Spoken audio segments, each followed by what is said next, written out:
I'll never forget the way my son smiled when he betrayed me. Not a nervous smile, not an apologetic one. A smug, self-satisfied grin as he raised his champagne flute across the rehearsal dinner table. To Mom, Ralph announced to his fiancée's family, who were virtual strangers to me despite the impending marriage. Thanks for the wedding gift. We couldn't have done it without you. Confused murmurs and polite applause rippled through the oceanfront restaurant. I kept my expression neutral, years of boardroom negotiations serving me well as I tried to decipher his meaning. What wedding gift? I'd offered to contribute $10,000 toward their celebration, a generous sum by any standard, though apparently insufficient for Ralph and Alexis's champagne tastes. Alexis giggled, her diamond engagement ring catching the candlelight as she clutched my son's arm. We should tell her, she stage whispered, loud enough for everyone to hear. Tell me what? I asked, maintaining my smile even as unease crawled up my spine. Ralph clinked his knife against his glass again, commanding the attention of all 30 guests at the rehearsal dinner. As you all know, Alexis and I have been planning the wedding of our dreams, the Rosewood Resort, gourmet menu, top-shelf everything, because my beautiful bride deserves nothing less. He paused for appreciative murmurs. But quality comes with a price tag. In this case, about $100,000. The room hummed with impressed whispers. I nearly choked on my water. $100,000? I'd seen the early estimates around $60,000, which had already seemed extravagant. So, Ralph continued, we had to get creative with financing. That's when I remembered Mom's little beach cottage in the Hamptons. You know, the one she visits maybe twice a year. My heart stopped. The beach house, my sanctuary. The place I'd purchased after my divorce. My reward for 20 years in a loveless marriage to Ralph's father. The only extravagance I'd ever allowed myself. Ralph, I said sharply, my smile evaporating. What are you saying? We sold it, Alexis interjected gleefully. Last month. The market's hot right now. We got almost twice what you paid for it 15 years ago. The room swam before my eyes. You sold my house? Ralph laughed as if I'd made a joke. Technically, Mom. But come on. We all know you were planning to leave it to me anyway. We just accelerated the timeline a bit. A bit? I repeated, my voice hollow. How did you even... Remember when you were sick last winter and I helped with your paperwork? I held on to that power of attorney. Figured it might come in handy someday. He winked at his future father-in-law, who chuckled appreciatively at my son's resourcefulness. That was for medical decisions, I managed, my throat constricting. Not for... Anyway, Ralph continued, raising his glass higher. Let's toast to Mom's incredible wedding gift. The best part is, she didn't even have to shop for it. Laughter rippled through the crowd as glasses clinked. Only Alexis's mother seemed to sense something wrong, her eyes darting uncomfortably between my frozen face and her daughter's triumphant one. I stood up abruptly, my chair scraping against the hardwood floor. Excuse me, I murmured, heading for the restroom on legs that threatened to buckle with each step. Once alone, I gripped the marble countertop, staring at my reflection in the mirror. Judith Campbell, 58, CEO of Campbell Enterprises, reduced to trembling shock by her own child. The beach house, my beach house, sold without my knowledge or consent to fund an obscenely expensive wedding for a son who clearly saw me as nothing more than an ATM with maternal instincts. I splashed cold water on my face, letting the shock crystallize into something harder, something I'd never allowed myself to feel toward Ralph before. Cold, calculating anger. Because there was something my darling son didn't know. Something that would wipe that smug smile off his face and possibly destroy the wedding he'd so callously funded with my property.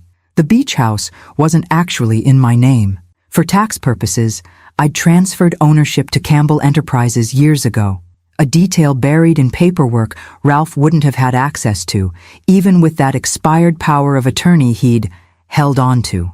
Legally, he hadn't sold his mother's beach house. He'd fraudulently sold corporate property belonging to a limited liability company. My company. I straightened my jacket and reapplied my lipstick, a plan already forming. I had raised my son to believe he was entitled to everything I had, and that was my mistake. But I wouldn't compound it by letting him steal from me. When I returned to the table, I wore a smile that didn't reach my eyes. To the happy couple, I said, raising my glass. May you get exactly what you deserve. The morning after the rehearsal dinner, I called in sick to my own office for the first time in 15 years. My executive assistant, Barbara, knew me well enough not to question it, though concern colored her voice. "Everything all right, Judith? You never miss work." "Just taking a personal day, Barbara," I replied, my voice carefully neutral. "Could you send me the file on the Hamptons property? And connect me with Marcus in legal, please?" While waiting for the files, I poured myself a strong cup of coffee and settled at my home office desk. The numbness of last night had worn off, replaced by a simmering fury I hardly recognized in myself. I had always been the peacekeeper, the provider, the one who smoothed things over when Ralph's father had been unreasonable during the divorce. When had that translated into becoming a doormat? My laptop pinged with an incoming email from Barbara containing the property documents. I scanned them quickly, confirming what I already knew. The beach house had been legally transferred to Campbell Enterprises 5 years ago as part of my tax strategy. Ralph's name appeared nowhere on the deed. The phone rang, Marcus returning my call. "Morning, Judith. Barbara said it's urgent?"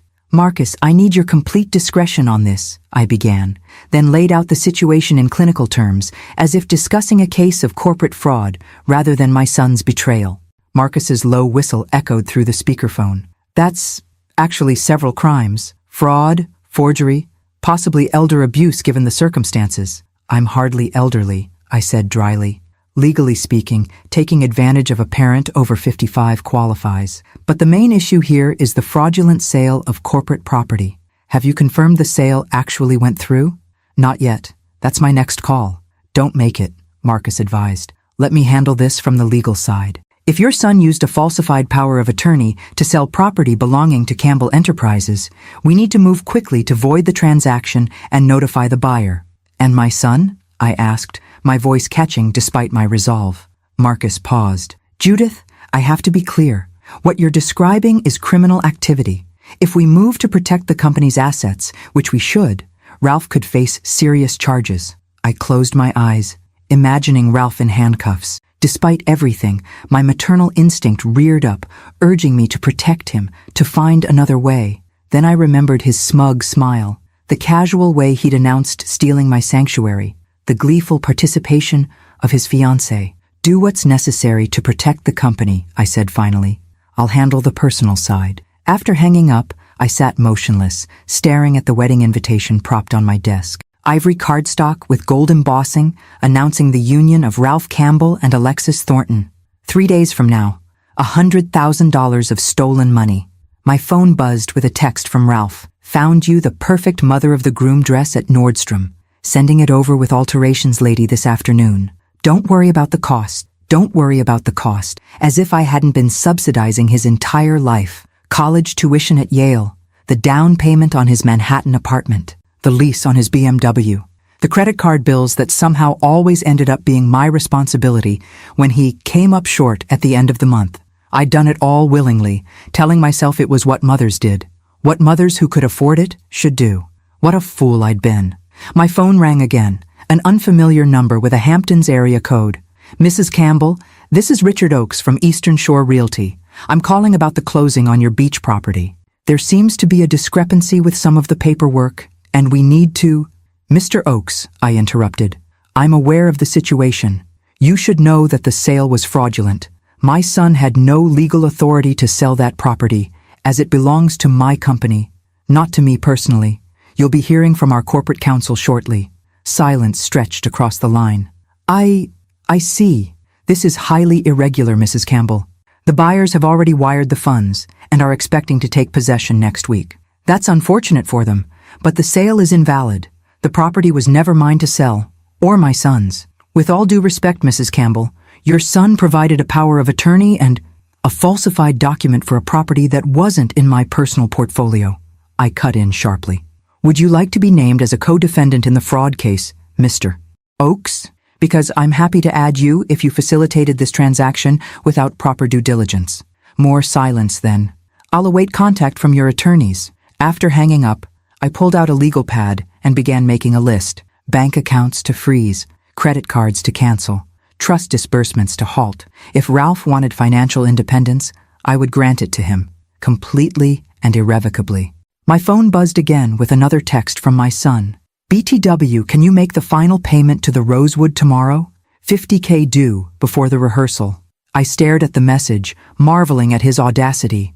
Not only had he stolen from me, but he expected me to continue funding his extravagance. Instead of responding, I opened my laptop and began typing an email to the wedding planner, venue, caterer, and every vendor listed on the elaborate spreadsheet Ralph had shared months ago when he'd first started keeping me in the loop on wedding plans. To whom it may concern, I am writing to inform you that contrary to what you may have been told, I will not be financially responsible for any expenses related to the Campbell-Thornton wedding scheduled for this Saturday. As I hit send on the last email, a strange sense of peace washed over me. For the first time since my divorce 15 years ago, I was putting myself first, protecting what was mine instead of sacrificing it on the altar of maternal obligation. The doorbell rang, and I glanced at my watch. Probably the alterations person Ralph had mentioned, arriving with the dress I'd never asked for and no longer intended to wear. Instead, when I opened the door, I found myself face to face with Alexis. Her perfectly highlighted hair swept into a casual updo, designer sunglasses perched on her head. "Judith," she greeted me with air kisses. "I thought I'd come check on you. You left so early last night, we were worried you might be coming down with something." Her concerned tone didn't reach her calculating eyes, which assessed my expression for signs of the anger she clearly suspected I felt. "How thoughtful," I replied, not inviting her in. "I'm fine, just taking a day to process things." Her smile faltered slightly. "Process? Oh, you mean the beach house? I hope you're not upset about that. Ralph assured me you'd be thrilled to contribute to our special day." "Did he?" I tilted my head, studying the young woman who thought she was about to marry into wealth and privilege. "And what else has Ralph assured you of, Alexis? That I'd pay for your honeymoon? Your first home together? College for your future children?" Her smile became brittle. "Well, he did mention you've always been incredibly generous, that you understood the importance of family." "I do understand family," I agreed. "I'm just not sure you and Ralph do." Her eyes narrowed. "What's that supposed to mean?" "It means," I said softly, "that you should check your mail, Alexis. Both of you. I sent something special this morning." "Our wedding gift?" she asked, brightness returning to her voice. I smiled, thinking of the foreclosure notices and fraud allegations that would be arriving at their apartment via certified mail. In a manner of speaking. "Now, if you'll excuse me, I have important business to attend to."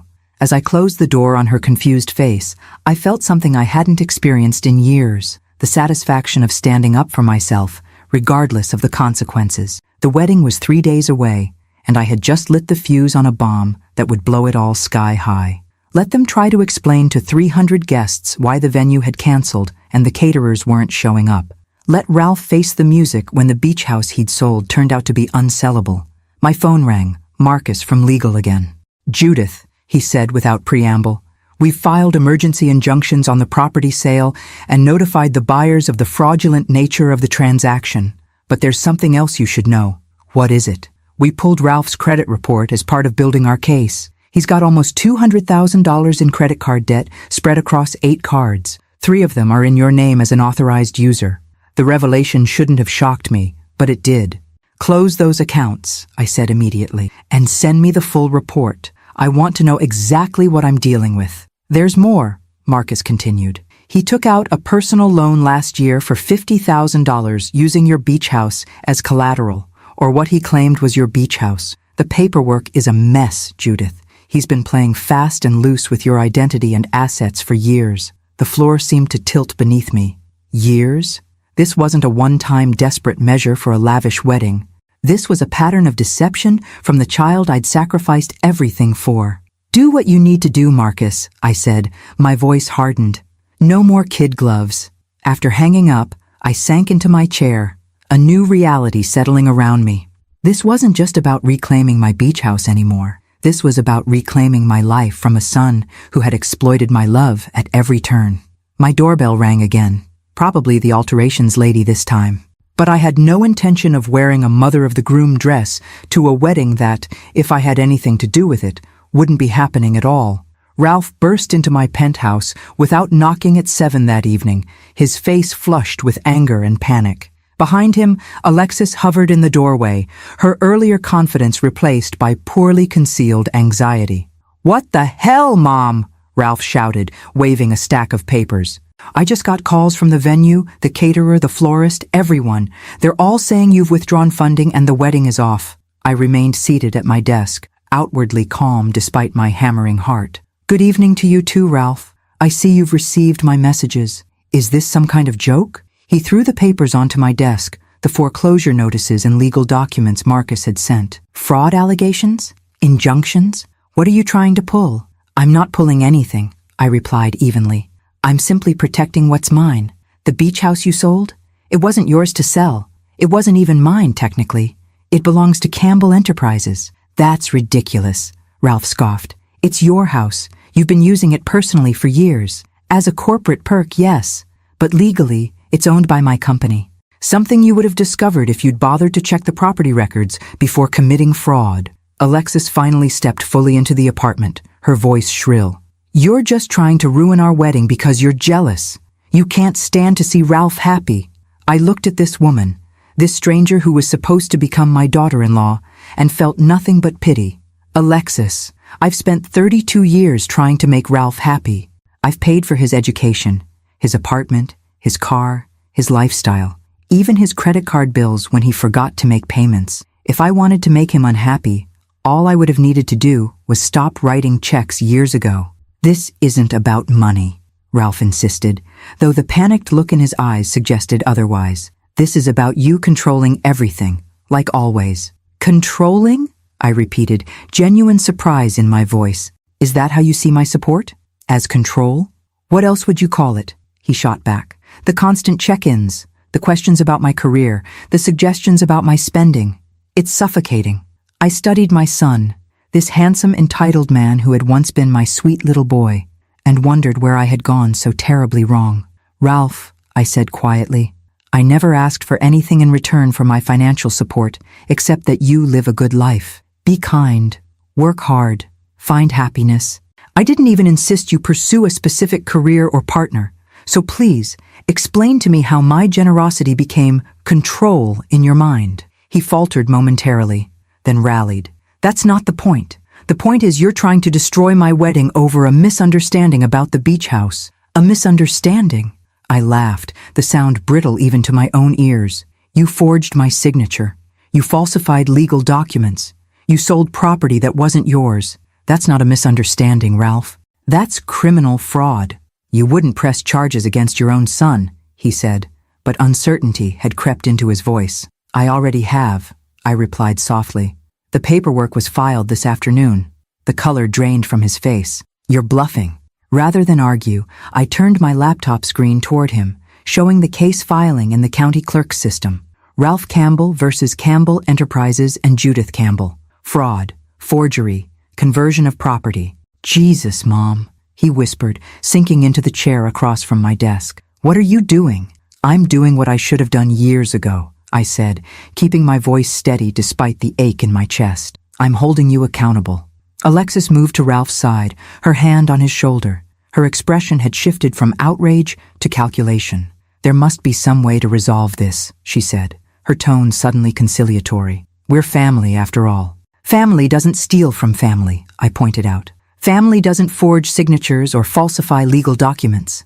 "It was a mistake," Ralph said, his earlier anger collapsing into desperation. I really thought you wouldn't mind, that you'd be happy to contribute to our wedding this way. By having my beach house stolen from me, the one thing I kept for myself after decades of putting everyone else first, we can find another way to pay for the wedding," Alexis interjected quickly. "Scale back, maybe. Fewer guests. A different venue." I studied her, noting how quickly she'd shifted from righteous indignation to compromise when faced with the prospect of no wedding at all. "This isn't about the wedding, Alexis. This is about trust and respect, both of which have been irreparably damaged." Ralph leaned forward, his expression earnest. "Mom, please, we can fix this. I'll make it up to you, I swear. Just drop the legal stuff. Let the wedding go forward. We can figure out the beach house situation afterward." For a moment, one weak, maternal moment, I almost considered it. The pleading in his eyes triggered that primal instinct to protect my child, to smooth his path, to make everything better. Then I remembered the smug smile at the rehearsal dinner, the casual announcement of his theft presented as a fait accompli. The years of financial dependence masked as filial devotion. No, I said firmly. The legal proceedings will continue.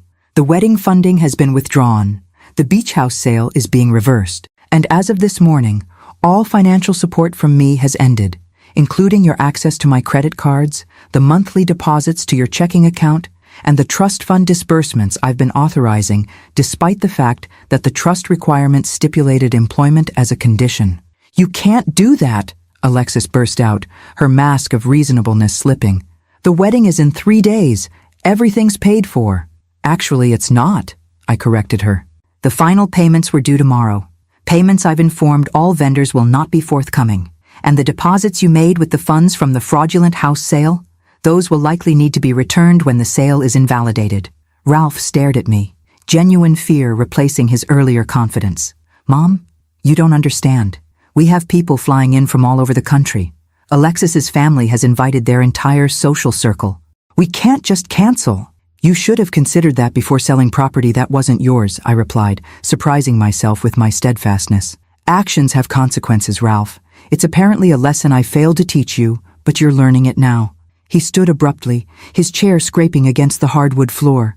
This isn't over, he warned, his voice trembling with a mixture of rage and panic. You want a war? You've got one. I don't want war, Ralph. I never have. What I want is respect for my boundaries, my property, and my autonomy, something you clearly don't understand. Come on, babe. Alexis tugged at his arm, her social mask completely abandoned now. We need to figure this out. My father knows people, lawyers. We can fight this. As they moved toward the door, I called after them. One more thing, Ralph. He paused but didn't turn around. Check your mail tomorrow, I said calmly. There's something you should see. After they left, I sat in the silence of my apartment, the confrontation replaying in my mind. I had expected to feel guilty or heartbroken after standing up to my son. Instead, I felt liberated, as if I'd finally put down a burden I'd been carrying for decades. My phone rang. Barbara, working late as usual. Judith, she began without preamble. Marcus briefed me on the situation. I've frozen all the accounts Ralph had access to and canceled the credit cards. I've also prepared a press statement in case this goes public, which it might, given the wedding's size and the Thorntons' social connections. Thank you, Barbara, I said, genuine gratitude in my voice. I don't know what I'd do without you. That's what found family is for, she replied quietly. Barbara had been with me for 15 years, through divorce and corporate battles and personal crises. She'd seen Ralph's entitlement grow, had witnessed my enabling of it, and had never once judged me for it. There's one more thing, I said, making a sudden decision. I need you to send a package to Ralph's apartment, certified mail, for delivery tomorrow. What kind of package? I smiled grimly, thinking of the evidence Marcus had compiled, the years of financial manipulation, the forged signatures, the fraudulent loan applications, the kind that ensures he knows exactly what he's facing if he continues down this path. After hanging up, I walked to my bedroom and opened my closet, pushing past designer suits until I found the garment bag in the back, the mother of the groom dress I'd purchased months ago, before I knew my son was capable of such betrayal. A simple, elegant sheath in pale blue that I'd been quietly excited to wear. I removed it from the bag and laid it on my bed, a tangible reminder of the celebration that would now never happen, at least not with me in attendance. Given Ralph and Alexis's determination, they might still cobble together some version of their wedding, though it would hardly be the society event they'd envisioned. My phone buzzed with a text from an unknown number. This is Jennifer Thornton, Alexis's mother. We need to talk. I stared at the message, considering my options. Alexis's family was old money, but cash poor, something Ralph had mentioned with disdain when they'd balked at contributing more to the wedding. They stood to lose social standing if the wedding imploded so publicly. I'm available for breakfast tomorrow. 9 a.m., the Pierre, I texted back, naming a public place where any conversation would need to remain civil. Her response came immediately. I'll be there. As I prepared for bed that night, I found myself wondering if I'd gone too far. If my righteous anger had pushed me to destroy not only my relationship with my son, but his future happiness as well. Then I remembered Marcus's words. He's been playing fast and loose with your identity and assets for years. This wasn't a desperate, one-time mistake. This was the culmination of years of entitlement and deception, and enabling it further wouldn't help Ralph. It would only postpone the inevitable crash when my resources or patience finally ran out. No, I decided as I turned out the light. I hadn't gone too far. If anything, I hadn't gone far enough years ago when the first signs of Ralph's entitled attitude had emerged. But it wasn't too late to correct course now, painful though it might be for both of us. Tomorrow would bring new challenges: the meeting with Jennifer Thornton, the fallout from the legal proceedings, the inevitable social media storm when 300 wedding guests received cancellation notices. But for the first time in years, I would face those challenges as Judith Campbell, not just as Ralph's mother or his personal ATM. It was time to reclaim my life, my beach house, and my self-respect, even if it cost me my relationship with my only child. The Pierre's elegant breakfast room hummed with quiet conversation and the gentle clink of silver against fine china. I arrived 15 minutes early, a habit from decades of business meetings, and secured a corner table with a view of both the entrance and Central Park beyond the windows. Jennifer Thornton arrived precisely at 9, immaculately dressed in a Chanel suit that had seen better days. Her blonde hair, the source of Alexis's golden locks, was swept into a chignon, and her posture radiated the kind of ingrained poise that comes from generations of finishing school education. "Judith," she greeted me with a cool nod, taking the seat across from me. "Thank you for agreeing to meet." "Of course," I replied, equally formal. We had met only a handful of times during Ralph and Alexis's 2-year relationship, each encounter marked by polite distance. The Thorntons were Boston aristocracy, descendants of shipping magnates who had lost most of their fortune, but maintained their social standing through careful marriages and the strategic deployment of their remaining assets. Jennifer had never quite hidden her belief that Ralph, despite his Ivy League education and my financial backing, wasn't quite their equal in pedigree. A waiter appeared to take our orders. Tea for Jennifer, coffee for me, with pastries neither of us would touch. "I imagine you know why I wanted to speak with you," she began once we were alone again. "I can guess," I said evenly. "Your daughter came home with quite a story yesterday." Jennifer's perfectly manicured fingers tapped a light rhythm on the tablecloth. "Yes, she did. A rather alarming one, involving fraud allegations, canceled vendors, and a beach house that apparently wasn't Ralph's to sell." "That's an accurate summary." "Judith," she leaned forward slightly, her voice lowered. "Is this really necessary? This public airing of dirty laundry? The wedding is 3 days away. Guests are already arriving from Europe." "I didn't choose the timing," I pointed out. "Ralph did, when he decided to sell my property without my knowledge or consent." "Men make mistakes," she said, a dismissive wave of her hand suggesting this was a minor transgression rather than a felony. "Especially young men in love. Surely there's a way to resolve this privately." After the wedding, I studied her carefully, noting the tension around her eyes despite her practiced calm.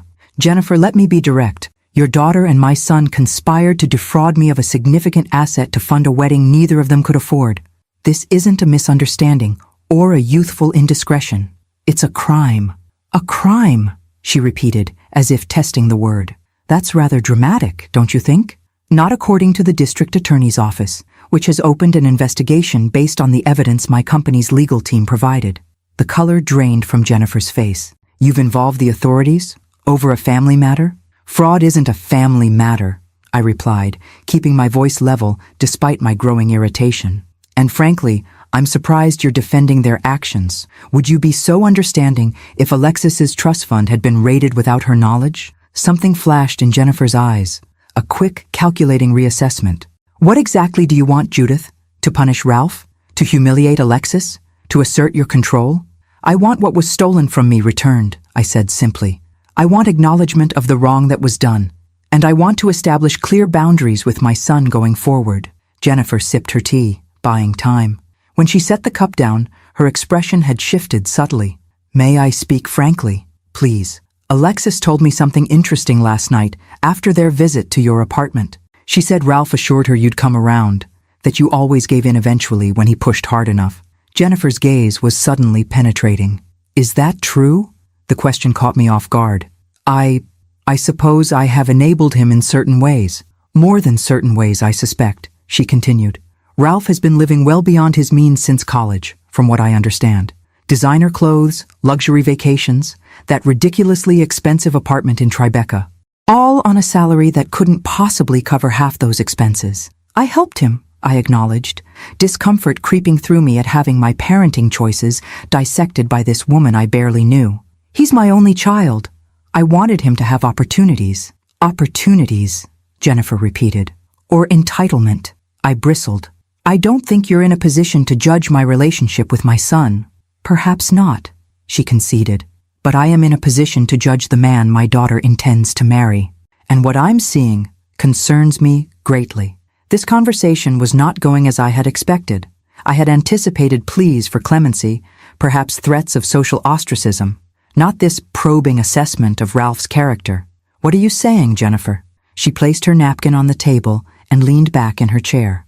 I'm saying that while I came here intending to convince you to withdraw your legal actions and allow this wedding to proceed, I find myself reconsidering that position. You don't want them to get married? I asked, genuinely surprised. What I want, she said carefully, is for my daughter to marry someone with integrity, someone who solves problems honestly, not by stealing from his mother and expecting her to forgive him because she always has before. The blunt assessment stung, but I couldn't deny its accuracy. Ralph is capable of better, I said, though the defense sounded hollow even to my own ears. Is he? Or has he never needed to be because you've always been there to clean up his messes? We sat in silence for a moment, the weight of her words settling between us. I had come prepared for a confrontation with an adversary. Instead, I found myself facing an unexpected ally, one who saw my son perhaps more clearly than I had allowed myself to. What are you proposing? I finally asked. Jennifer straightened, business-like efficiency replacing her earlier probing curiosity. I propose we allow this situation to unfold naturally. You continue your legal proceedings. The wedding is cancelled, or at least postponed until they can fund it legitimately. And we both observe how Ralph and Alexis handle this crisis. You want to test them, I realized. I want to see their true characters, she corrected. How they respond to adversity will tell us far more than how they celebrate in prosperity. Alexis won't be happy with you, I pointed out. A small, sad smile crossed Jennifer's face. No, she won't. But motherhood isn't about making our children happy in the moment. It's about guiding them toward becoming the best versions of themselves, even when that guidance is painful. The simple wisdom of her statement resonated deeply. Wasn't that exactly what I had failed to do with Ralph? Prioritizing his immediate happiness over the harder lessons that might have shaped him into a better man? There's something else you should know, I said, making a sudden decision to trust this woman who had shown unexpected depth. Ralph is in significant debt beyond what you might realize. Credit cards, personal loans, even some questionable financial moves involving my identity. The beach house fraud isn't an isolated incident. Jennifer nodded, unsurprised. I suspected as much. Alexis mentioned he's been handling all the wedding finances because he's good with money. A claim that seemed dubious given his lifestyle versus his actual income. If they do eventually marry, I said carefully, she would be taking on that financial baggage. And if the district attorney pursues charges, potentially a husband with a criminal record, Jennifer added, her expression grim. Neither prospect is what I envisioned for my daughter's future. We finished our breakfast in a strange, contemplative alliance, strategizing not as adversaries, but as two mothers concerned about the character development of our adult children. By the time we parted with a firmer handshake than the one we'd exchanged upon meeting, we had agreed on a united front. No interference with the legal consequences of Ralph and Alexis's actions, but continued open communication between us as the situation developed. One last thing, Jennifer said as we exited the restaurant. What was in the package you sent Ralph? Alexis mentioned something about him needing to check his mail. I smiled grimly. Evidence. Bank statements showing unauthorized transfers. Credit reports documenting accounts opened in my name without my knowledge. Loan applications with forged signatures. Everything Marcus's team uncovered during their investigation. Jennifer's perfectly arched eyebrows rose slightly. That should make for interesting morning reading. I thought he should understand exactly what he's facing if he continues down this path. Scorched earth, she murmured, a hint of admiration in her voice. I wouldn't have expected that from you, Judith. Neither would Ralph, I replied. That's precisely the problem. As I watched her slide into the back of a waiting town car, I felt an unexpected sense of validation. Jennifer Thornton, Boston aristocrat and arbiter of social propriety, had essentially endorsed my hardline stance against my own son. The weight of guilt I'd been carrying lightened slightly, replaced by the certainty that sometimes tough love was the only kind that truly mattered. Back at my office, I found Barbara waiting with a stack of messages and a concerned expression. "The Rosewood Resort called," she informed me as I settled behind my desk. "They want to know if they should proceed with wedding setup tomorrow or if the event is officially canceled. Apparently, Ralph has been calling them non-stop, assuring them the payment is coming. The event is officially canceled," I confirmed. "They can contact Ralph directly for any penalties or fees associated with the late cancellation." Barbara nodded, making a note. "Also, Marcus called. The district attorney wants to meet with you this afternoon to discuss potential charges." My stomach tightened, the momentary confidence from my breakfast with Jennifer faltering. Criminal charges, against my son, my only child. "Judith?" Barbara's voice broke through my thoughts. "Should I tell him you'll be there?" I took a deep breath, steadying myself. "Yes, schedule it. And Barbara, I think I'll need you to accompany me." "Of course," she replied without hesitation. "Always." The simple affirmation, so different from Ralph's conditional loyalty, brought unexpected tears to my eyes. Barbara had been by my side through my divorce, through building Campbell Enterprises into a formidable company, through health scares and business triumphs. She had never asked for more than her salary and my respect, yet had given me unwavering support through every crisis. "Thank you," I said quietly, "for everything." She nodded, understanding passing between us without need for elaboration. "The car will be ready at 2 for the DA's office. And Judith, whatever happens, you're doing the right thing." As she left my office, my phone buzzed with a text from Ralph. "We need to talk. Now. Alone." I stared at the message, imagining him opening the certified package, seeing the mountain of evidence documenting his years of financial manipulation. His panic would be setting in now, the realization that this wasn't just about the beach house, but about a pattern of behavior that could have serious legal consequences. "I have meetings all day," I texted back. "I'm available tomorrow morning at 10. His response came immediately. "This can't wait. I'm coming to your office." Before I could reply, my desk phone rang. The reception desk downstairs. "Ms. Campbell, your son is here. He's quite insistent about seeing you. Security is asking if they should escort him up or turn him away." I closed my eyes briefly, weighing my options. Confronting Ralph in my professional space would maintain boundaries and prevent the emotional manipulation he'd perfected in more intimate settings. But it also risked a scene, something I'd spent decades avoiding at all costs. "Send him up," I decided. "And Janet? Alert security to stand by, just in case." "Yes, ma'am." 5 minutes later, my office door burst open as Ralph stormed in, his normally impeccable appearance disheveled. His eyes were bloodshot, his expensive shirt wrinkled, his hair uncombed. In his hand, he clutched the file I'd sent him. "What the hell is this?" he demanded, slapping the documents onto my desk. "Credit reports? Loan applications? You're spying on me now?" I remained seated, maintaining the calm I'd perfected through countless business negotiations. "It's not spying when their accounts opened fraudulently in my name, Ralph. It's called protecting myself." "This is insane," he hissed, pacing in front of my desk. "You're acting like I'm some kind of criminal mastermind. I made a mistake with the beach house, okay? I admit that. But this?" He gestured at the file. "This is character assassination. Those are facts, Ralph. Documentation of financial decisions you've made using my name, my credit, my identity, without my knowledge or consent." "I was going to pay it all back," he insisted, running a hand through his disheveled hair. "Once I got established in my career, once Alexis and I were settled." "The same way you were going to replace my beach house someday?" I asked, skeptically. "With what money, Ralph? You've been establishing your career for 10 years while living a lifestyle that requires 3 times your actual income." He collapsed into the chair across from me, suddenly looking very young and very frightened. "What do you want from me, Mom? To grovel? To beg? Fine, I'm sorry. I made mistakes, terrible ones, but don't do this. Don't send me to jail." The raw fear in his eyes pierced my maternal armor, triggering that primal instinct to protect my child regardless of his actions. For a moment, one weak, wavering moment.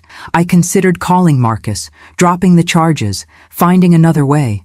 Then I remembered Jennifer's words at breakfast. Motherhood isn't about making our children happy in the moment. It's about guiding them toward becoming the best versions of themselves, even when that guidance is painful.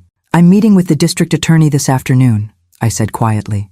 There will be consequences for your actions, Ralph. Legal ones, financial ones, personal ones. But what those consequences look like, that's still being determined. Mom, please, he whispered, tears forming in his eyes. I'll do anything. Just don't let them arrest me. I studied my son, this man I'd raised, this person I'd failed in fundamental ways by shielding him too effectively from the natural consequences of his choices. I can't promise that, I replied honestly, but I can promise you this.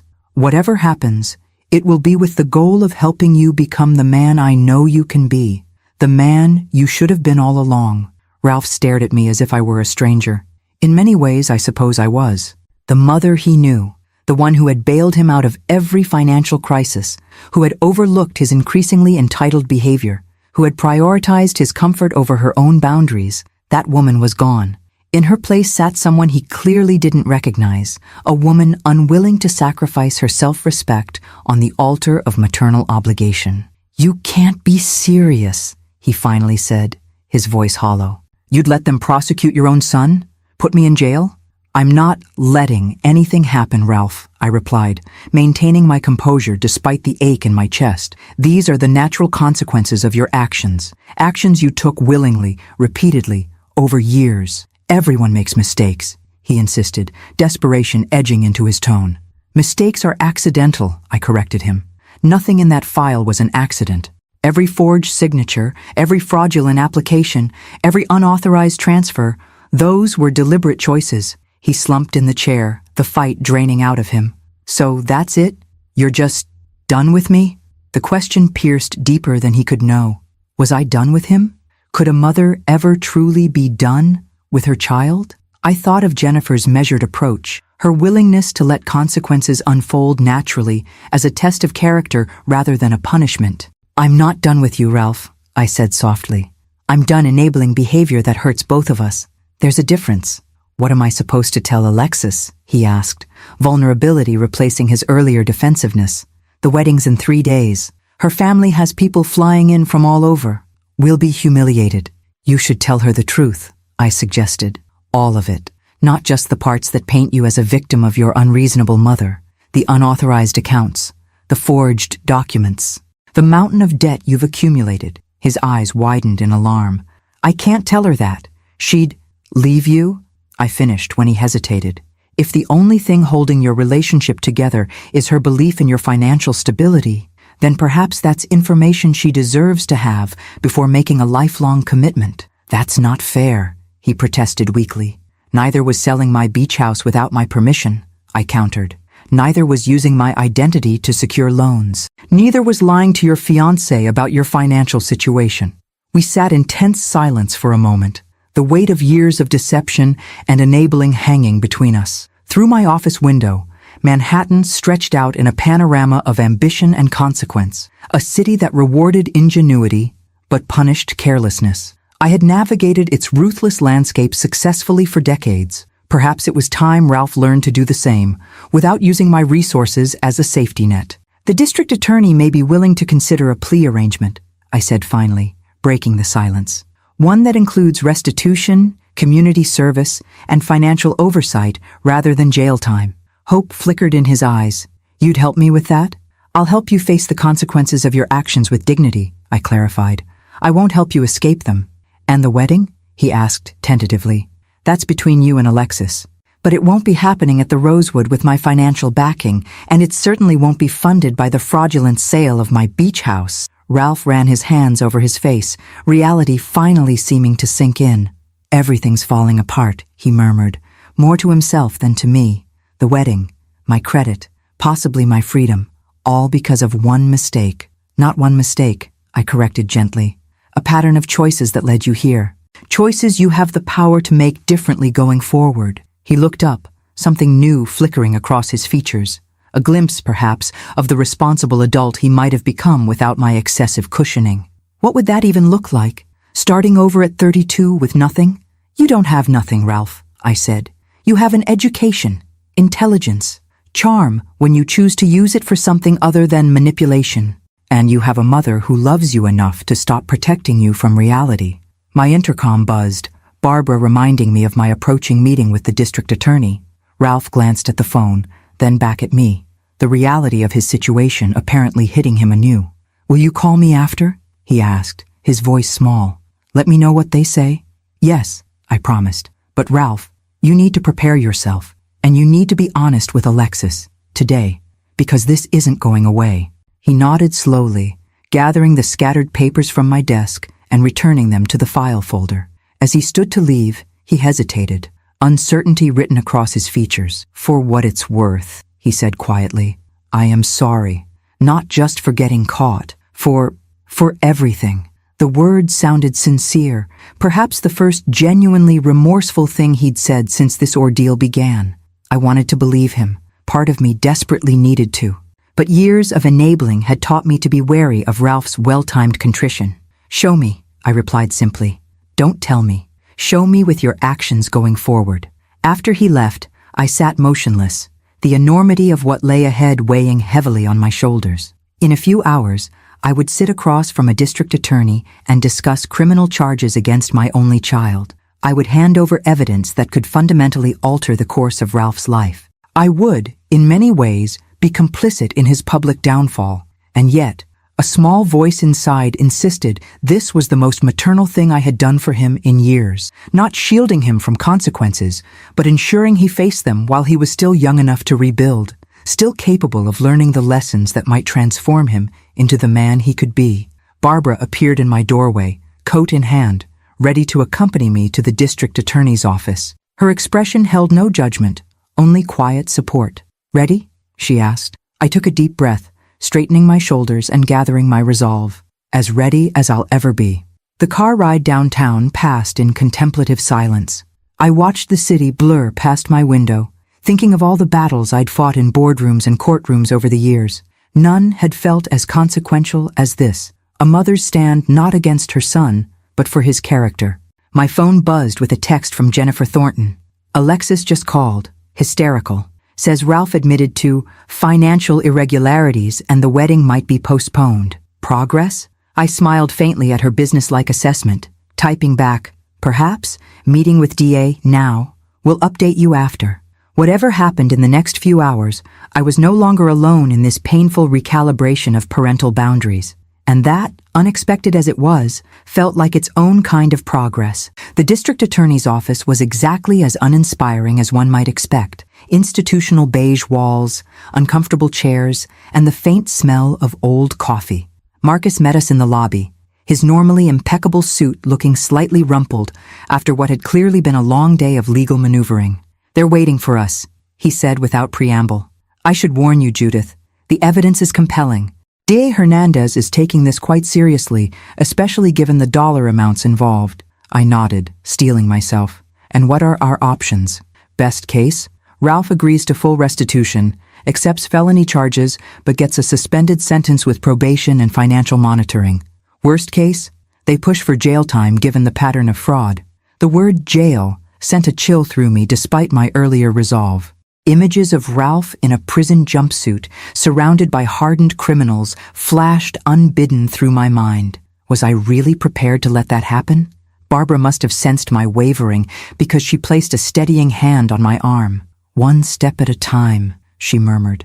Let's hear what they have to say first. DA Hernandez was a compact woman with shrewd eyes and a no-nonsense demeanor. She greeted me with professional courtesy but wasted no time on pleasantries. Ms. Campbell, I've reviewed the evidence your legal team provided regarding your son's activities, she began, gesturing to the thick file before her. The unauthorized sale of corporate property is concerning enough, but the pattern of identity theft and financial fraud elevates this considerably. I nodded, maintaining my composure. I understand. What I'm trying to determine, she continued, studying me carefully, is whether you're fully committed to pursuing charges. These cases within families can be complicated. Emotions often interfere with the legal process. I'm committed to justice, I replied carefully. But I'm also a mother who wants what's best for her son in the long run. Those two things aren't necessarily in conflict. Hernandez leaned back, something like approval flickering across her features. Fair enough. In that case, I'd like to propose a potential resolution. For the next hour, we discussed parameters for a plea agreement, one that would hold Ralph accountable while offering him a path to redemption. Full restitution for all fraudulent transactions. Felony charges on his record, but with a suspended sentence contingent on strict compliance with financial monitoring. 2 years of probation. Community service focused on financial literacy education for at-risk youth. He'll need to surrender his passport, Hernandez added, and agree to regular check-ins with a probation officer. Any violation, no matter how small, would trigger the suspended sentence. And the beach house? I asked. The fraudulent sale? Already being handled by our real estate fraud division. The buyers will be informed that they purchased property through fraudulent means, and the transaction will be reversed. They may have civil recourse against your son, but that's separate from our criminal proceedings. By the time we left the DA's office, a framework had been established, one that would require Ralph's cooperation and genuine contrition, but that would also spare him the worst consequences of his actions. Whether he would accept it remained to be seen. Outside on the courthouse steps, Barbara squeezed my hand. "You did well in there," she said quietly. "Firm, but fair." Did I? I wondered aloud. Or am I still protecting him, just in a different way? "There's a difference between protection and destruction, Judith," she pointed out. "You're offering him accountability with dignity. That's not enabling. It's wisdom." I nodded, grateful for her perspective as we made our way to the waiting car. My phone had been off during the meeting, and when I powered it on, a flood of notifications appeared. Missed calls from Ralph, texts from Jennifer, and a voicemail from an unknown number that turned out to be Alexis. Her message was tearful, but coherent. "Miss Campbell, it's Alexis. Ralph told me everything. About the fraud, the debt, all of it. I don't know what to say except, I had no idea. I swear I didn't know about the beach house until after it happened. Please call me back. Please." I played the message twice, trying to decipher whether her distress was genuine or performative. The Alexis I'd encountered previously seemed primarily concerned with appearances and social standing. This vulnerable, seemingly honest voice was unfamiliar. "Are you going to call her back?" Barbara asked as our driver navigated afternoon traffic. "Not yet," I decided. "I need to speak with Ralph first." When I called him, he answered on the first ring. "Mom? What happened? What did they say?" "There's a potential plea arrangement," I told him, keeping my voice neutral. "We need to discuss it in person. Can you come to my apartment at 7? "Yes," he agreed immediately. "Of course. Anything. Mom, I told Alexis everything. She's not taking it well." "I would imagine not," I replied dryly. "Few brides dream of marrying a man facing felony fraud charges." "That's not fair," he protested, though with less conviction than before. "She's upset about the dishonesty more than the legal stuff. Says she can't believe I've been hiding financial problems from her all this time." Something in his tone caught my attention, a note of genuine surprise, as if Alexis's moral objection to his behavior was unexpected. Perhaps there was more substance to my almost daughter-in-law than I'd given her credit for. 7 o'clock, I reminded him. "We have a lot to discuss." By the time Ralph arrived at my apartment that evening, I had reviewed the plea agreement details with Marcus twice, prepared a summary of financial restitution requirements, and fortified myself with a glass of wine and Barbara's unwavering support. She had offered to stay for the conversation, but this was one confrontation I needed to handle alone. Ralph appeared at my door looking like a ghost of himself, pale, drawn, with dark circles under his eyes suggesting he hadn't slept since our earlier confrontation. The arrogant young man who had announced selling my beach house with such smug confidence had vanished, replaced by someone who finally seemed to grasp the gravity of his situation. "The district attorney is offering a plea deal," I began, once we were seated in my living room. "Felony charges, but with a suspended sentence contingent on strict compliance with probation requirements. No jail time, provided you meet all conditions." Relief flooded his features. "Thank God." "Mom, I held up a hand, stopping him. "Don't thank me yet. The conditions are substantial." I laid out the plea agreement's terms with the same precision I'd use in a boardroom presentation. Each requirement articulated clearly, each consequence explicitly defined. As I spoke, I watched Ralph's expression shift from relief to dismay to something approaching genuine humility. Full financial restitution, I continued, consulting my notes. That means repaying every fraudulent charge, every unauthorized loan, plus interest and legal fees. The DA estimates the total around $230,000, not including whatever you received from the beach house sale, which will be nullified separately. $230,000? Ralph repeated weakly. I don't have that kind of money. Which is why the agreement includes a structured payment plan over 5 years, I explained. You'll also surrender your passport, submit to weekly financial monitoring, and complete 500 hours of community service teaching financial literacy at a youth center. He slumped in his chair, the magnitude of consequences finally seeming to sink in. And if I don't agree, then the DA proceeds with the full range of charges. Multiple counts of fraud, identity theft, falsification of documents, all with potential prison sentences. I don't have a choice, do I? He said quietly. You always have choices, Ralph. That's something I failed to help you understand earlier in life. I set my notes aside, meeting his gaze directly. The question is whether you'll finally make responsible ones. He was silent for a long moment, staring at his hands. When he looked up, I saw something in his eyes I'd rarely witnessed before. Genuine accountability. I'll do it, he said finally. All of it. And Mom, I really am sorry. Not because I got caught, but because I betrayed your trust. I don't expect you to believe me now, but I'm going to prove it to you, somehow.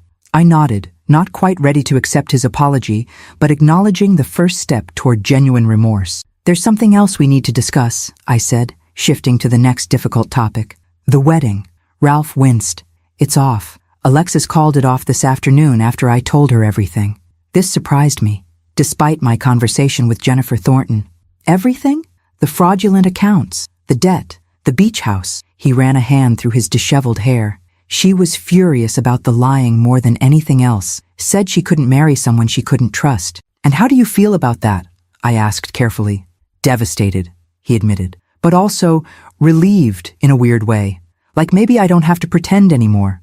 To be this successful, got-it-all-together guy when I'm actually drowning in debt and bad decisions. The simple honesty of his statement caught me off guard. Was this the same son who, less than 48 hours ago, had laughed about stealing my beach house? Alexis left me a voicemail, I told him. She sounded genuinely distressed. She is, Ralph confirmed. And confused. She thought we had this perfect life lined up. The fancy wedding, the Manhattan apartment, vacations in the Hamptons. Finding out it was all smoke and mirrors. It was a lot for her to process. And her parents? A grimace crossed his features. Her father wants to kill me. Her mother, strangely enough, seems almost, validated, like she suspected something wasn't right all along. I thought of Jennifer's perceptive assessment over breakfast and suppressed a small smile. Mothers often do. We sat in silence for a moment, the weight of all that had transpired and all that was still to come, settling around us. Outside my apartment windows, Manhattan twinkled in the early evening darkness, indifferent to our family drama. What happens now? Ralph finally asked, his voice small. Now you sign the plea agreement. Meet with the probation officer. Begin making restitution. I paused, considering my next words carefully. And find a job that actually pays your bills rather than depending on me to cover the difference. He flinched at the blunt assessment, but nodded. My apartment lease is up next month. I won't be able to afford to renew it. No, I agreed. You won't. I could move in here temporarily? He suggested tentatively. Just until I find something affordable? The old me, the enabler who couldn't bear to see her son struggle, would have agreed immediately, eager to smooth his path despite his transgressions. But that woman was gone, replaced by someone who finally understood the disservice such help would be. No, Ralph, I said gently but firmly. That's not a healthy option for either of us. You need to stand on your own feet now, completely. Find a place you can afford on your actual salary, even if it's a studio in Queens instead of a luxury apartment in Tribeca. Disappointment flickered across his face, but he nodded in resignation. I figured you'd say that. Can't blame me for trying, though. Old habits, I acknowledged with a small smile. For both of us. As Ralph prepared to leave, gathering the plea agreement papers to review with the attorney Marcus had recommended, he paused at the door. The beach house, he said hesitantly. I know the sale will be invalidated, but Will you ever let me visit there again? Someday, I mean, when I've earned back some trust. The question pierced me unexpectedly. The beach house had been my sanctuary, my one purely selfish indulgence in a life otherwise dedicated to work and parenthood. The thought of Ralph there now, after what he'd done, made me instinctively recoil. And yet, someday, I allowed. Not soon. But someday, if you demonstrate genuine change, perhaps. It wasn't much, certainly not the automatic forgiveness he might have expected from me in the past. But it was a small opening, a tiny window of possibility contingent on actions rather than promises. After he left, I poured another glass of wine and carried it to my balcony, gazing out at the city lights. My phone buzzed with a text from Jennifer Thornton. Alexis has officially canceled the wedding. Vendors notified, guests being contacted.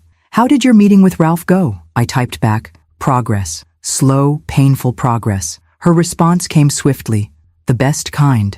Dinner next week? I find myself unexpectedly free of mother of the bride duties. I smiled, appreciating her gallows humor in the midst of what must be a social nightmare for her family. I'd like that. As I sipped my wine under the stars, I reflected on the whirlwind of the past 3 days. My beach house stolen and reclaimed. A wedding canceled. Legal proceedings initiated against my own son. Boundaries established that should have been in place decades ago. And yet, amid the wreckage of old patterns and false securities, something new was emerging. A healthier relationship with Ralph, perhaps, built on reality rather than enabling. An unexpected friendship with Jennifer Thornton. And most importantly, a reclaiming of my own worth beyond maternal sacrifice. The path ahead wouldn't be easy, for Ralph, facing the legal and financial consequences of his actions, or for me, learning to love him without enabling his worst instincts. But for the first time in years, it felt like an authentic path rather than a well-worn groove of dysfunction. My phone buzzed again. Barbara checking in. How are you holding up? Better than expected, I replied truthfully. One day at a time. That's all any of us can do, she texted back. Proud of you, boss. 3 simple words that meant more than she could know. I had spent my entire adult life being Ralph's mother, measuring my worth by his happiness and success, learning to value myself independently, to be proud of my own choices rather than living through his, was perhaps the most profound change of all. Tomorrow would bring new challenges. The legal process would move forward. Ralph would begin the long journey of making amends and rebuilding his life on a foundation of truth rather than deception. I would reclaim my beach house, and with it, the peace I'd found there before his betrayal had temporarily tainted it. But tonight, under the vast indifferent sky, I allowed myself to simply be Judith Campbell, not just a mother, not just a CEO, but a woman reclaiming her life one boundary at a time. The next morning brought a flurry of activity I hadn't anticipated. My phone began ringing at 7 a.m. with calls from unfamiliar numbers. Wedding guests, I realized, seeking confirmation of the abrupt cancellation they'd received via email late last night. I let them go to voicemail, having no desire to explain the complicated truth to distant relatives and social acquaintances. Barbara called as I was finishing my coffee. You need to check the Post website, she said without preamble. Page 6 has picked up the story. My stomach dropped. How bad is it? Headline reads, Socialite wedding canceled after groom allegedly defrauds CEO mother. They don't have many details yet, but they mention the beach house and quote an anonymous source close to the bride, saying the wedding was called off due to shocking revelations of financial impropriety.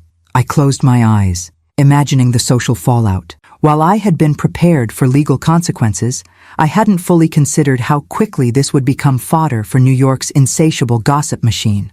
Are they naming Ralph explicitly? I asked. Yes, Barbara confirmed. Both families, too. The Thorntons' Boston connections make this catnip for the society pages. Wonderful, I muttered. Just what we needed. After hanging up, I checked my email to find a message from Jennifer with the subject line, Damage Control. She had drafted a brief statement acknowledging the wedding's cancellation due to private family matters and requesting privacy during a difficult time. Acceptable? She'd written. My publicist recommends we present a united front. I sent back my approval, grateful for her pragmatic approach to the public relations nightmare. The statement wouldn't stop the speculation, but it might contain some of the more lurid theories that would inevitably circulate. My intercom buzzed, the doorman announcing a delivery.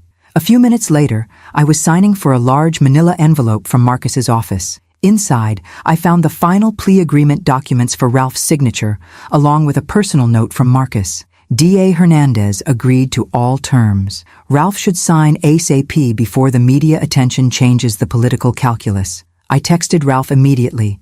Need to see you this morning. Legal documents ready for signature. Media has the story. His response was immediate. Saw the post. Coming over now. He arrived looking even more haggard than the previous evening, clutching a copy of the New York Post. The gossip column had been enlarged and printed on the front page of the tabloid, complete with photos of Ralph and Alexis from some charity gala months earlier. This is a nightmare, he said, collapsing onto my sofa. I've had 17 calls from wedding guests, 3 from work colleagues, and 1 from my boss asking if I'm being charged with a crime. Are you surprised? I asked, handing him the plea agreement documents. Actions have consequences, Ralph, sometimes very public ones. He took the papers with a resigned nod. I know. I guess I didn't think beyond getting caught by you. Didn't consider that everyone would know. Welcome to adulthood, I said, not unkindly, where our choices affect more than just ourselves. As he reviewed the documents, initialing each page with a heaviness that spoke volumes, I made a pot of fresh coffee. When I returned with 2 mugs, I found him staring at the final signature page. Once I sign this, I'm officially a felon, he said quietly. My life changes forever. Your life already changed, I pointed out, settling in the chair across from him. The moment you decided to sell my beach house fraudulently. This just makes it official. He nodded, then signed his name with a finality that seemed to physically deflate him. What do I do now? He asked, looking suddenly very young and lost. Practically speaking, I mean. The apartment? The job? The debt? It was the most adult question I'd heard from him in years, perhaps ever. Not, how will you fix this for me? But, how do I move forward myself? The distinction wasn't lost on me. First, you meet with the probation officer and financial monitor assigned to your case, I replied. They'll help establish a repayment plan based on your actual income. Second, you find an apartment you can genuinely afford, even if it's a significant downgrade. Third, you have an honest conversation with your employer about your situation. They'll fire me, he said glumly.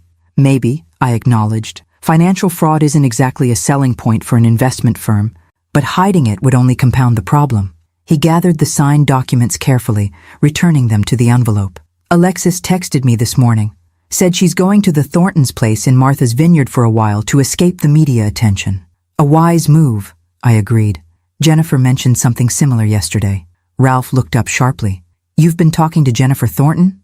We had breakfast yesterday, I said, seeing no reason to hide it. She's been surprisingly understanding about the situation. Understanding, he repeated incredulously. Her daughter just canceled her wedding because her fiancé turned out to be a criminal. What's to understand? Perhaps the fact that both of us raised children who valued appearances over substance, I suggested, who prioritized social standing over honesty. That's not fair to Alexis, Ralph protested. She didn't know about any of this. She's a victim here too. I raised an eyebrow, surprised by his defense of the woman who had abandoned him at the first sign of trouble. Is that how you see her? As a victim rather than a co-conspirator? She didn't know about the fraud, he insisted. The beach house sale, yes. She knew I was handling that, but she thought it was legitimate. I'm the one who lied to her about having your permission. This was new information, and it forced me to reconsider my assessment of Alexis. Perhaps Jennifer's faith in her daughter's character wasn't entirely misplaced. In any case, I said, steering the conversation back to practicalities, you both need to weather this media storm as best you can. The plea agreement includes a gag order on the specific details, which should help contain some of the damage. Ralph nodded, rising to leave with the signed documents. At the door, he paused. Mom? Thank you. Not for bailing me out. You're not doing that this time, and I understand why. But I don't know. For still being here, I guess. For not completely washing your hands of me. The simple gratitude caught me off guard. For the first time in our confrontation, he was acknowledging my support without expecting it to absolve him of consequences. You're my son, Ralph, I said softly. That hasn't changed. What's changed is how I express my love for you. not by protecting you from consequences, but by helping you face them with dignity. After he left, I returned to my balcony with a fresh cup of coffee, watching the city awaken below. My phone buzzed with a text from an unknown number. When I opened it, I found a message from Alexis. "Ms. Campbell, I owe you an apology. I should have questioned where the money for our wedding was coming from. I should have been suspicious when Ralph suddenly had access to funds we hadn't budgeted. I didn't steal your beach house, but I benefited from its theft, and for that, I am truly sorry. I hope someday you might forgive me." The message surprised me with its maturity and directness. Perhaps Alexis, like Ralph, was capable of more substance than I'd given her credit for. I typed back, "Thank you for your apology, Alexis. We all have lessons to learn from this situation. I wish you well as you navigate your path forward." Setting my phone aside, I gazed at the Manhattan skyline, contemplating how quickly life could change. A week ago, I had been preparing, albeit reluctantly, for my son's extravagant wedding. Now, I was navigating a media firestorm, legal proceedings, and the painful reconstruction of my relationship with Ralph. Yet amid the chaos, I felt an unexpected sense of clarity. The beach house would be mine again. Ralph would face consequences that might finally forge him into the man he could become. And I was reclaiming my identity beyond motherhood, one difficult decision at a time. My phone rang. Marcus with an update on the legal proceedings. Life moving forward, one step at a time. I took a deep breath and answered, ready to face whatever came next. 2 weeks passed in a blur of legal meetings, media speculation, and careful reconstruction of boundaries. The gossip pages had moved on to fresher scandals after a few days of breathless coverage, leaving behind only the occasional reference to the Campbell-Thornton wedding debacle in society columns. Ralph had signed the plea agreement, met with his probation officer, and begun the humbling process of financial disclosure that would govern his life for the next 2 years. His employer, an investment firm understandably concerned about having an employee charged with financial fraud, had placed him on indefinite leave, effectively firing him without the public embarrassment of an outright termination. I had maintained a careful distance, neither abandoning him nor rushing to smooth his path. Our interactions were brief, purposeful, and increasingly authentic, a new dynamic for both of us. On a crisp Friday morning, Marcus called with news I had been waiting for. "The beach house is officially yours again," he announced, or rather, Campbell Enterprises again. "The sale has been reversed, all documents nullified, and the property records corrected." Relief washed through me, more powerful than I had anticipated. "And the buyers?" "Pursuing civil action against Ralph personally, as expected," Marcus confirmed. "But they've been made whole financially, with interest. Their quarrel isn't with you or the company." "Thank you, Marcus," I said, genuine gratitude in my voice, "for everything." "Just doing my job," he replied modestly. "Though I must say, watching you stand your ground these past weeks has been inspiring. Not many parents would have had your resolve." After hanging up, I sat at my desk, contemplating what came next. The beach house was mine again, but the violation of its sanctuary remained a raw wound. Would I still find peace there, knowing what had happened? Or would Ralph's betrayal have permanently tainted the one place that had been purely mine? There was only one way to find out. I called Barbara into my office. "I'm going to the Hamptons for the weekend," I told her. "Hold my calls unless it's an emergency." She nodded, understanding without need for explanation. "The beach house is yours again?" "As of this morning." "Good," she said simply. "Reclaim it, Judith. Don't let what happened change what that place means to you." The drive out to the Hamptons was familiar, yet strange, colored by the knowledge of what had transpired. As I turned onto the quiet road leading to my property, I half expected to see strangers in the driveway, remnants of the fraudulent sale not yet fully excised. Instead, the house stood as it always had, a modest but elegant cedar-shingled cottage perched on a dune overlooking the Atlantic, my sanctuary, my one indulgence. Mine again, in every sense. I parked and sat for a moment, gathering my courage. Then I took the keys from my purse, the originals I had kept even after Ralph's theft, and approached the front door. Inside, the house was exactly as I'd left it during my last visit, months earlier. The furniture remained draped in protective covers, the kitchen pristine and untouched, the bookshelves still lined with my collection of novels and biographies. The buyers, it seemed, had never taken possession beyond the paper transaction. I moved through the rooms slowly, reacquainting myself with each space, running my fingers along familiar surfaces. In the master bedroom, I opened the French doors to the oceanside deck, breathing in the salt air and listening to the rhythmic crash of waves against the shore. My phone buzzed. A text from Jennifer Thornton. Heard the good news about the beach house. A victory worth celebrating. Dinner still on for tomorrow night? Over the past 2 weeks, Jennifer and I had developed an unexpected friendship, bonding over shared experiences as mothers of adult children navigating consequential mistakes. Our weekly dinners had become a highlight amid the legal and emotional turmoil. Yes, I replied, looking forward to it.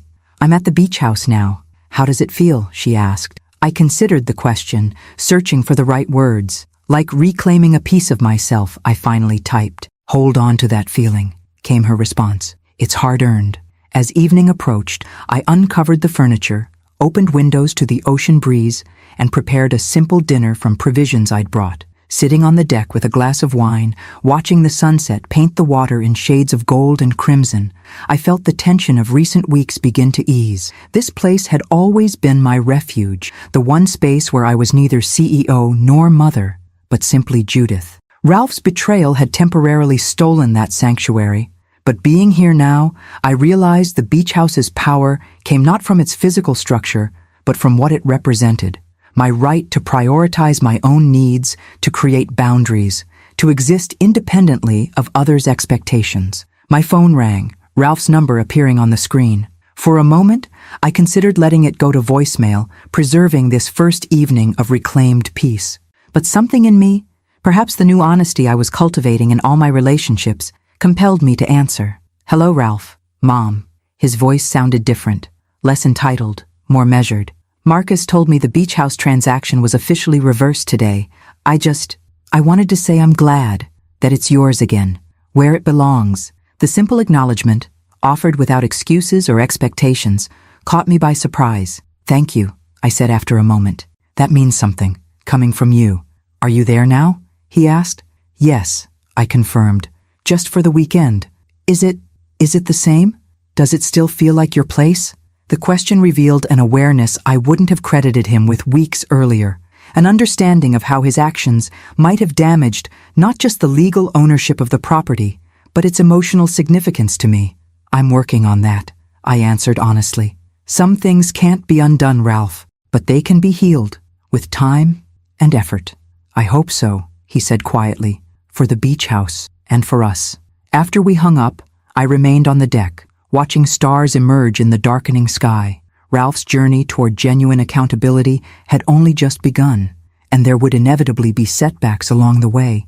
The entitlement and manipulation that had characterized our relationship for decades wouldn't disappear overnight. But for the first time, I allowed myself to hope that something better might eventually emerge from the wreckage of our old patterns, something built on mutual respect rather than dependence and enabling. As darkness settled fully over the beach, I made a decision. Tomorrow, after breakfast, I would walk to the small local real estate office and inquire about properties in the area, not to replace this beach house, but to find a second one, a fresh start untainted by past betrayals. Not because I was abandoning this sanctuary, but because I was finally embracing the truth that I deserved not just one space that was wholly mine, but as many as I chose to create for myself. For too long, I had measured my worth by what I sacrificed for others. Now, as I listened to the waves crashing against the shore, I understood that the most valuable gift I could give to myself and to Ralph was the courage to stop sacrificing what mattered most. My beach house was mine again. And more importantly, so was my life. 6 months later, I stood on the deck of my new beach house, watching waves crash against the shore as morning sunlight danced across the water.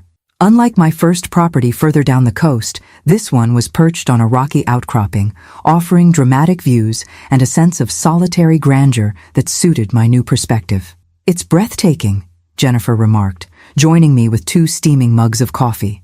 Our weekend retreats had become a tradition over the past months, a friendship neither of us had anticipated, but both now cherished. Worth every penny, I agreed, accepting the coffee gratefully. Though my financial advisor nearly had a stroke when I told him I was purchasing a second beach property, Jennifer laughed. The benefits of being answerable only to yourself. That was the heart of it, really. The freedom I'd claimed since standing up to Ralph. The first beach house remained mine, its sanctuary slowly healing from the violation of his betrayal. But this new place represented something different. Not recovery, but growth. A choice made not in reaction to loss, but in celebration of possibility. My phone buzzed with a text from Barbara. Quarterly reports finalized. Everything looking strong. Enjoy your weekend off. In the months since Ralph's plea agreement, Campbell Enterprises had thrived under my refocused leadership. Freed from the constant drain of enabling my son's lifestyle, I had channeled that energy into strategic initiatives that expanded our market share and increased profitability. The board had noticed, approving performance bonuses for the entire executive team.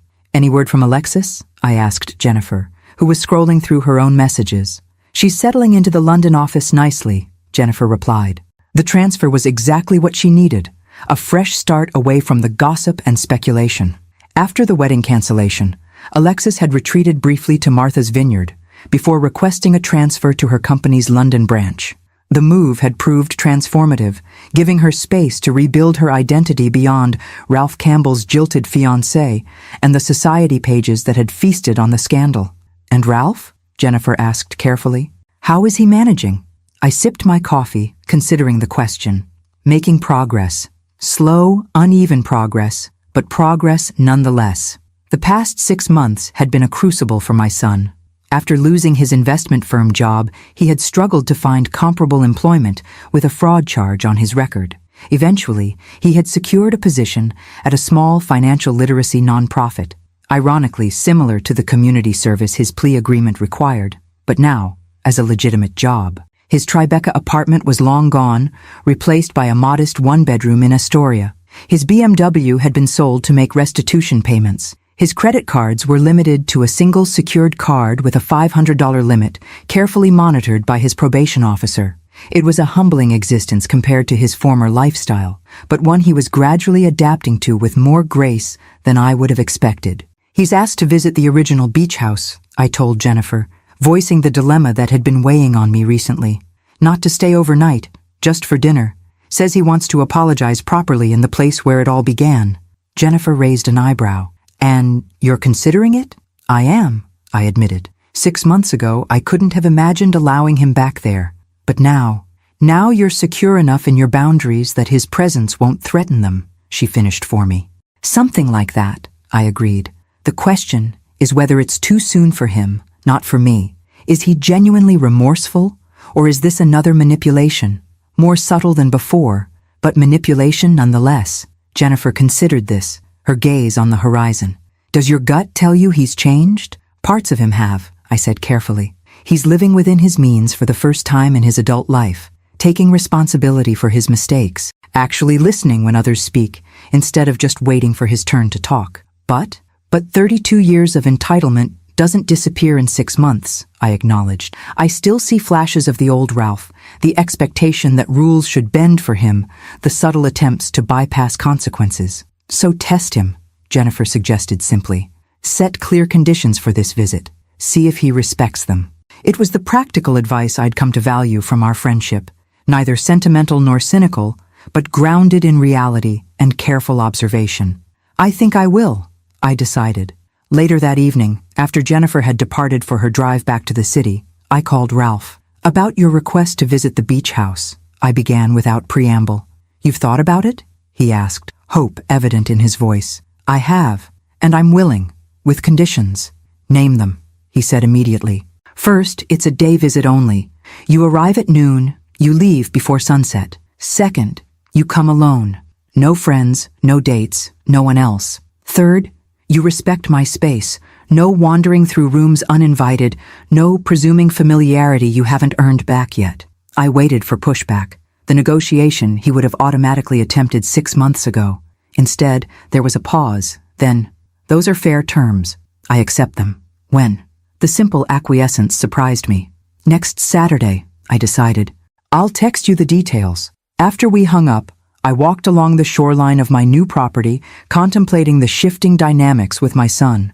We were building something different now, not the enmeshed, enabling relationship of the past, but something with clearer boundaries and more honest communication. Whether it would ever fully heal remained to be seen.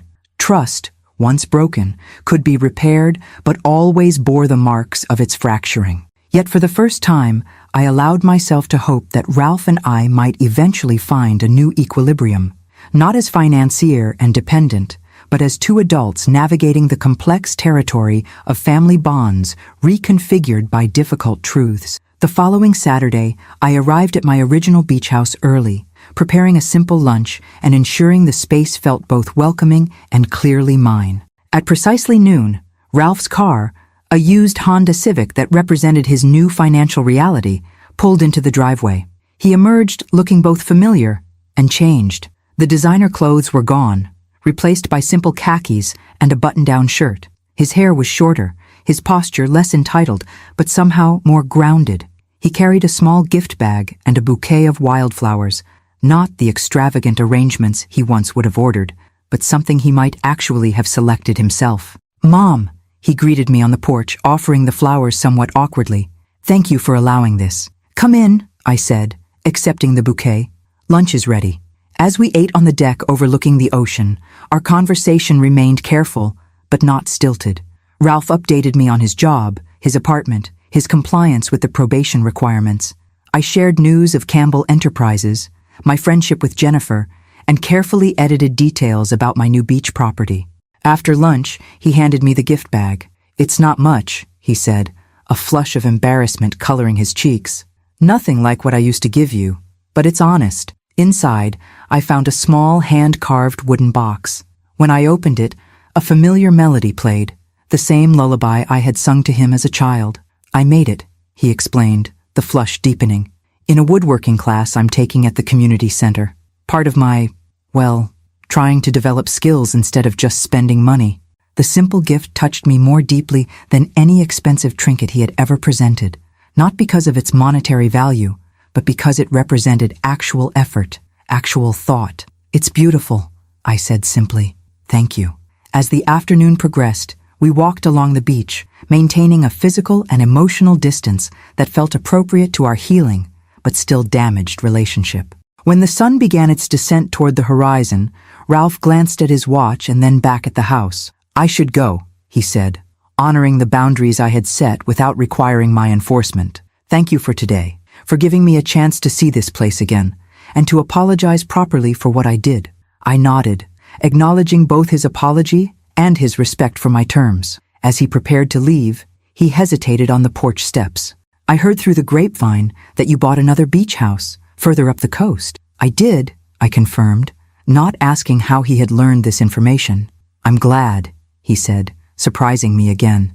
"Not because this place was tainted by what I did, but because you deserve to have as many spaces as you want that are just yours. I understand that now, I think. What I took from you wasn't just property, it was sanctuary." The insight revealed a level of reflection I wouldn't have credited him with a year ago. "Yes," I agreed simply.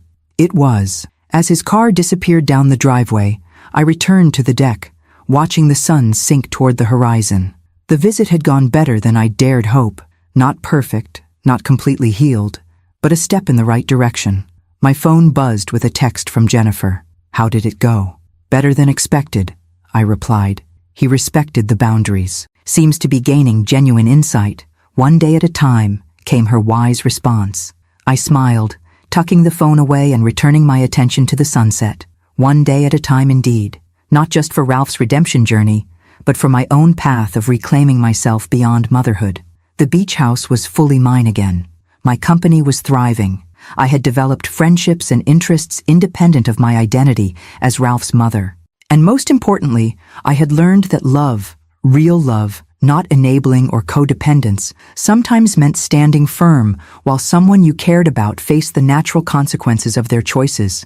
As darkness settled over the water, I raised my wine glass in a solitary toast to boundaries respected, to sanctuaries reclaimed, and to the unexpected strength that emerges when we finally stop surrendering our own needs to others' demands. My beach house, my life, my terms, at last.